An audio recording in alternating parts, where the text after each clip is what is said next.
Ya, pemirsa, perayaan Hari Raya Idul Fitri 1442 Hijriah tahun ini membawa berkah tersendiri bagi para warga binaan yang mendekam di rumah tahanan kelas 1A Salemba, Jakarta Pusat. Ya, Pram dan pemirsa, ini dari 1.940 warga binaan beragama Islam, 409 diantaranya tersenyum bahagia karena mendapatkan pemotongan masa tahanan atau remisi.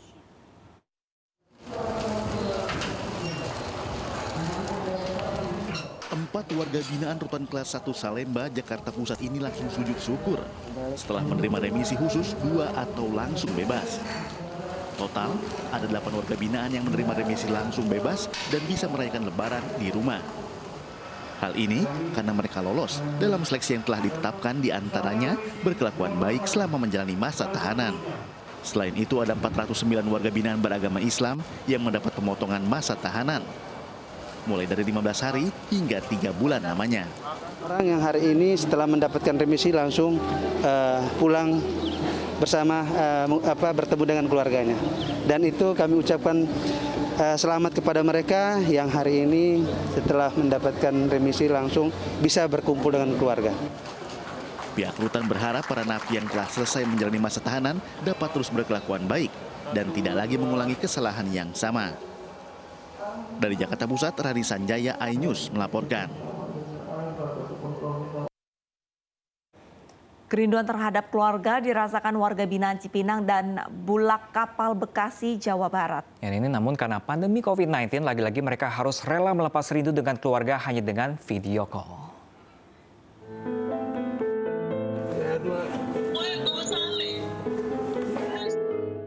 Idul Fitri yang seharusnya menjadi momen berkumpul dengan keluarga tidak dirasakan oleh Rohia.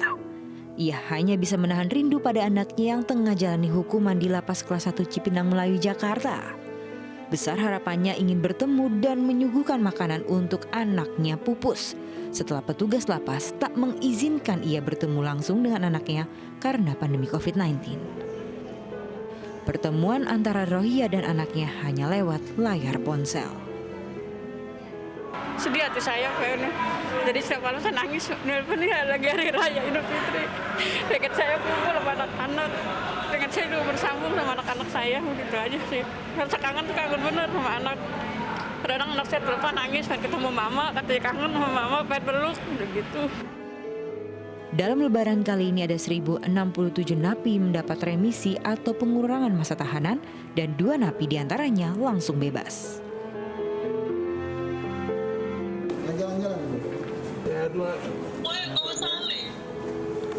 Kerinduan terhadap keluarga juga dirasakan warga binaan Lapas Kelas 2A Bulak Kapal, Bekasi, Jawa Barat.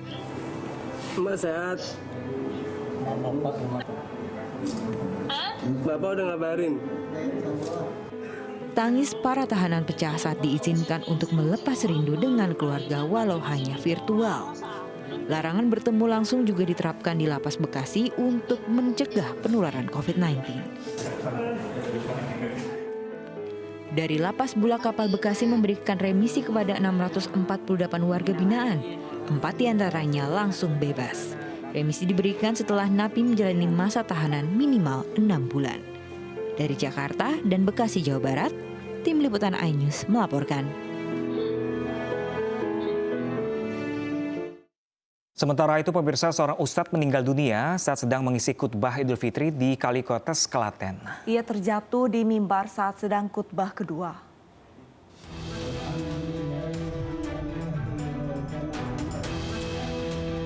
Seorang ustadz bernama Juriono meninggal dunia ketika mengisi khutbah Idul Fitri di Kalikotes, Klaten, Jawa Tengah. Menurut saksi mata, saat mengisi khutbah, Juriono ambruk di dekat mimbar dan langsung dibawa ke rumah sakit. Namun sayangnya korban wafat dalam perjalanan. Menurut panitia, saat Id berlangsung, Ustadz Juriono dalam keadaan bugar. Kira-kira setengah jam beliau khutbah, kemudian mau berdoa, mengajak berdoa.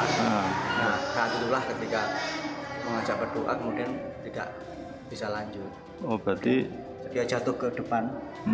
Itu kemudian lama-lama ke belakang, jamaah kemudian berlari untuk itu. Korban diketahui mempunyai riwayat jantung.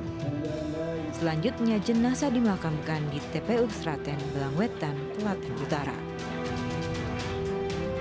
Dari Klaten, Jawa Tengah, Saiful Effendi, iNews melaporkan.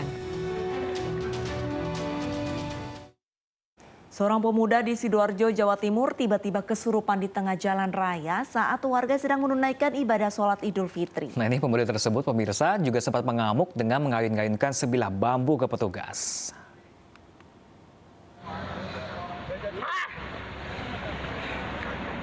Petugas Polsek Porong Sidoarjo, Jawa Timur harus menangani seorang pemuda yang tiba-tiba kesurupan saat warga sedang ibadah salat Idul Fitri. Pemuda ini tiba-tiba mengamuk dan berteriak di jalan raya arteri Porong sambil mengayun-ngayunkan bambu. Petugas terpaksa amankan pemuda ini karena meresahkan.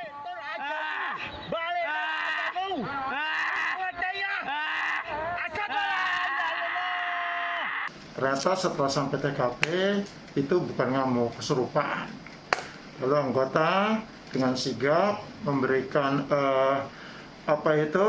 supaya menenangkan dulu dari amukan tersebut, tetap nggak mau ngamuk sambil mengayun-ayunkan sebilah bambu. Akhirnya anggota membujuk, nggak mau juga. Anggota mengadakan suatu taktik supaya bisa melumpuhkan. Akhirnya dengan taktik tersebut berhasil melumpuhkan dan kita ringkus, katakanlah seperti itu. Akhirnya kita bisa tenangkan. Kebetulan di situ juga ada kawan-kawannya dan kakaknya.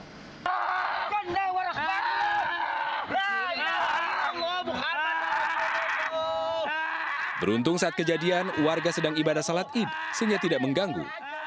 Dari Sidoarjo, Jawa Timur, Yoyo Agusta, iNews melaporkan.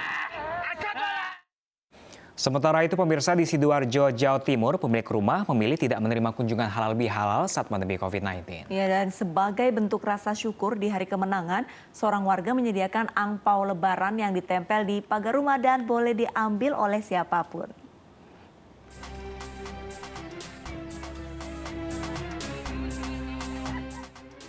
Wah, banyak amplop di pagar dan boleh diambil loh.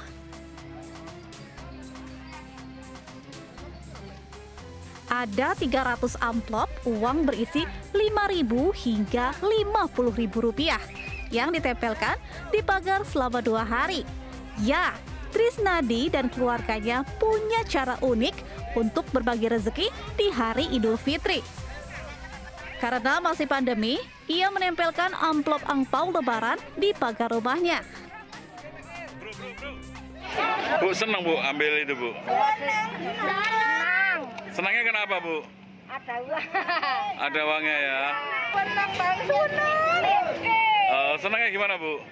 Soalnya rame-rame gini loh, acara silaturahmi pada Pak Trisnadi. Pak Trisnadi mau bagi-bagi rezekinya. Dengan adanya Pagar Pilijuran ini dari tetangga, khususnya anak-anak yang biasanya kalau jadi rahim Idul Fitri kita selalu kasih hadiah. Wah, bagus juga ya idenya. Selamat Lebaran. Dari Sidoarjo, Jawa Timur, Pramono Putra, iNews melaporkan. Wah, ini menarik ya. Ini untuk menghindari adanya tatap muka, jadi angpaunya ditempel di pagar. Coba aku jadi tetangganya. Iya, kamu pasti ambilnya lebih dari 1 ya? Enggak, aku pilih yang paling banyak isinya. Baik pemirsa, kita ke informasi selanjutnya. Meski jauh dari keluarga, para pemain timnas Indonesia turut merayakan Idul Fitri pada tahun ini. Ya, mereka berlebaran pemirsa di tengah persiapan untuk laga kualifikasi Piala Dunia 2022.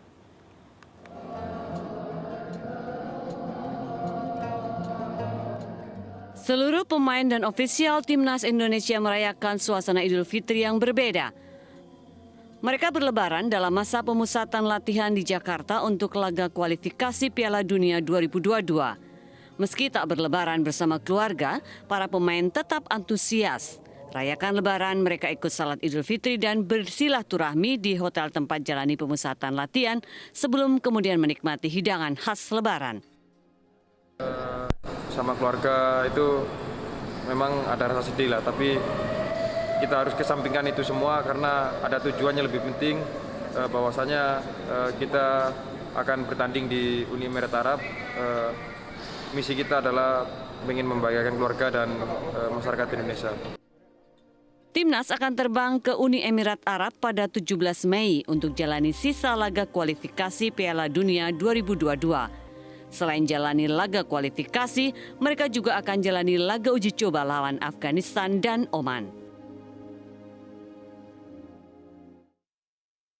Untuk mengantisipasi meluasnya penyebaran COVID-19, warga di kota Kuala Tungkal, Tanjung Jabung Barat, Jambi ini memasang spanduk larangan bertamu lebaran. Nah, ini silaturahmi lebaran tetap diizinkan namun melalui sarana virtual.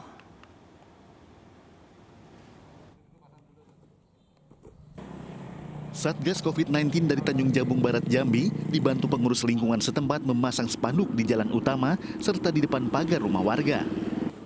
Spanduk yang dipasang tertulis, silaturahmi lebaran hanya diizinkan melalui virtual. Tim Satgas COVID-19 Tanjung Jabung Barat, Jambi menyambut baik aksi yang dilakukan warga di salah satu RT di kota Kuala Tungkal ini. Mengingat jumlah masyarakat yang terpapar COVID-19 terus meningkat. Seluruh warga yang akan memasuki RT-nya untuk tidak menerima tamu lebaran dan juga menghimbau untuk menggunakan fasilitas virtual, silaturahmi, dan bahkan juga pakai kardus, tulis tangan, itu bentuk suatu kepedulian yang cukup sangat tinggi dan perlu kita apresiasi. Pihak Satgas COVID-19 berharap tindakan yang dilakukan oleh warga di RT 13 Kelurahan Patunas dapat diikuti oleh lingkungan lainnya yang ada di Tanjung Jabung Barat, Jambi, guna mempercepat pemutusan mata rantai penularan COVID-19 saat ini. Dari Tanjung Jabung Barat, Jumalis Ali, iNews melaporkan. Sudah ada larangan dilarang bertamu. Kalau misalkan di rumah Pram sendiri kemarin dipasang juga dilarang bertamu. Enggak sih, cuman kalau sadar diri aja secara kemarin udah jadi penyintas COVID ya, ngerasain sakit COVID kayak apa, 2 bulan di rumah nggak ngapa-ngapain tuh bosannya gila banget ya. Dan boncos, bangkrut. Jadi sebenarnya plus minus ya, selain untuk menghindari pertemuan secara langsung, ini juga kayaknya mempertebal dompet juga ya. Sebenarnya sih emang bagus ya silaturahmi, kumpul sama keluarga. Cuman untuk pandemi seperti saat ini sebaiknya dihindari dulu deh, tahan dulu. Video call aja deh yang paling benar kayak gitu. Iya betul sekali. Dan pemirsa, di Hari Raya Idul Fitri dirayakan sejumlah artis tanah air dengan berbagai cara. Ya, seperti pemirsa, Raffi Ahmad membagikan THR, Baim Wong dan Paula membayar zakat, dan juga Krisdayanti lebaran di rumah aja.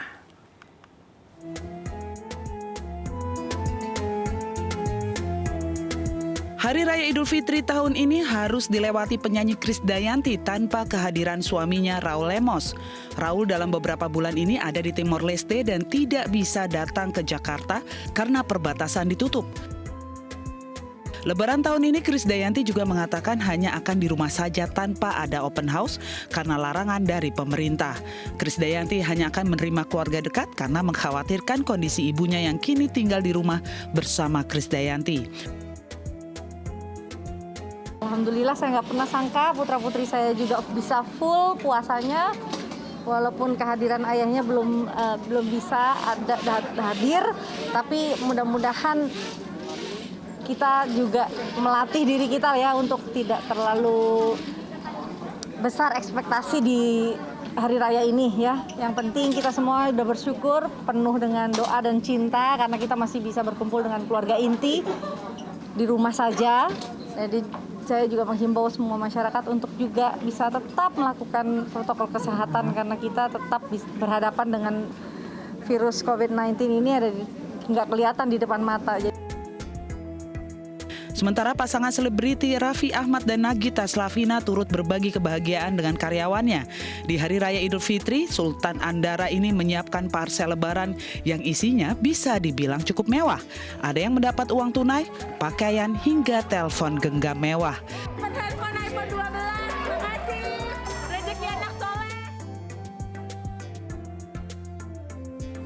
Sedangkan di penghujung bulan Ramadan ini, Baim bersama istrinya Paula Verhoeven menunaikan kewajiban membayar zakat. Tidak hanya Paula dan Baim, mereka ditemani oleh anak laki-lakinya, Kiano Tiger Wong. Ustaz, kita mau nyerahin zakat fitrah nih. Uang sama ini boleh Kiano menyerahkan ini.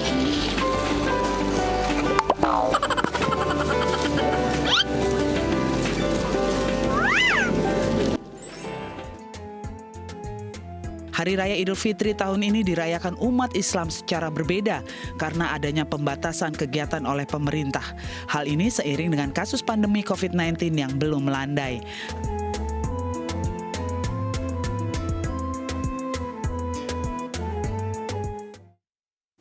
Ya Pram dan pemirsa, ini aja sejumlah artis aja merayakan Hari Raya Idul Fitri ini di dalam rumah saja ya, tidak berkeliling. Terus juga tadi kalau misalkan Paula Verhoeven dan Kiano bayar zakat fitrahnya langsung datang ke masjid ataupun ke lembaga yang terkait. Kalau saya kemarin itu virtual ya, langsung ya jadinya ya. Jadi nggak tatap muka langsung tidak ya. tatap muka, tapi di aplikasi itu ada bacaannya juga, ada doanya juga. Jadi dan lagi-lagi untuk mencegah penyebaran pandemi ini ya. Betul sekali. Kalau Pram kemarin zakat fitrah langsung ke badan amal zakat atau bagaimana? Masih tradisional ke masjid sih. Cuma tetap harus ada prokesnya yang ketat juga, pakai masker dan jaga jarak seperti itu. Jadi aman lah, insya Allah aman. Insya Allah aman. Dan pemirsa, kita ke informasi selanjutnya ini. Dalam situasi pandemi, tradisi Grebek Syawal di Keraton Yogyakarta tetap dilaksanakan, tetapi hanya diikuti oleh abdi dalam dan tertutup di dalam keraton. Nah, ini hiasan gunungan yang biasa diperebutkan pemirsa kini dibagikan bagi para abdi dalam keraton.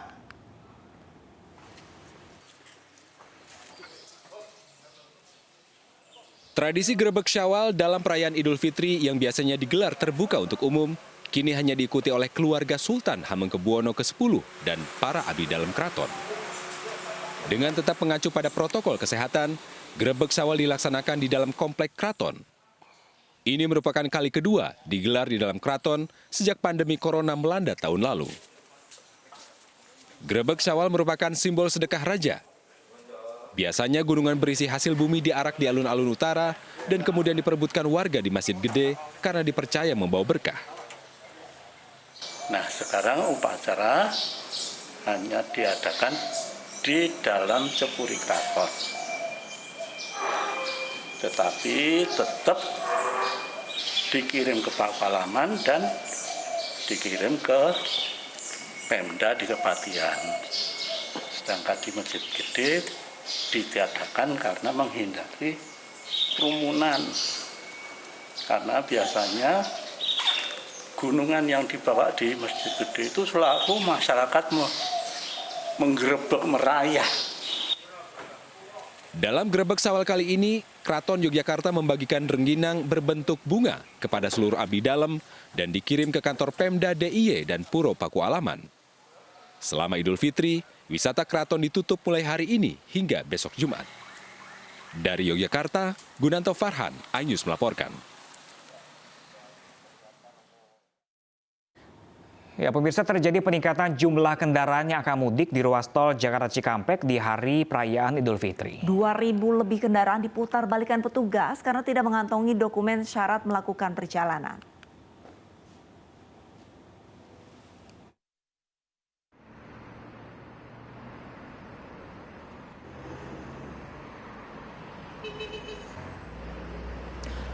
Lonjakan signifikan dari jumlah pengendara pada Kamis malam terjadi di ruas Jakarta Cikampek, kilometer 31 di titik pos penyekatan Cikarang Barat 3. Pelanggaran masih didominasi kendaraan pribadi dan truk pengangkut barang.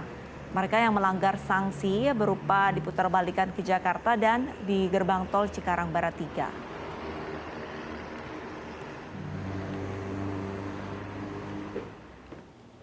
Dari pertama Lebaran, lalu lintas di Kabupaten Bandung Barat, Jawa Barat ini macet karena ramainya warga yang mudik lokal. Nah, ini padahal larangan mudik pemirsa telah diumumkan pemerintah pusat hingga provinsi. Kemacetan di jalan arteri jalur selatan Cilenyi terjadi sepanjang 2 km. Warga yang usai sholat Id beramai-ramai berlalu lalang untuk bersilaturahmi. Di beberapa titik pos penjagaan terlihat pengawasan yang melonggar. Padahal larangan untuk tidak mudik ke lokal telah digalakkan beberapa hari untuk mengantisipasi lonjakan COVID-19. Apalagi status Kabupaten Bandung Barat baru saja turun dari zona merah menjadi zona oranye.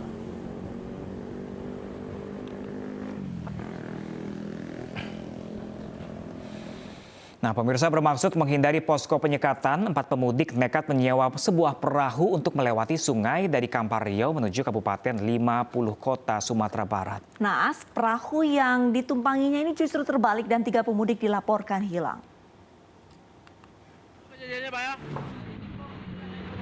Oke, baik. Ini lokasi. Tim gabungan dari berbagai unsur terus berupaya mencari 3 pemudik yang hilang di Sungai Kapur 9, Kabupaten 50 Kota, Sumatera Barat. 3 pemudik yang dinyatakan hilang, yakni Novi Arismen, warga Payakumbuh, Fadil Irsandi, dan Rajid, warga Bayang, Kabupaten Pesisir Selatan, Sumatera Barat. Sedangkan 1 orang selamat bernama Rahmat Rahim, warga Payakumbuh.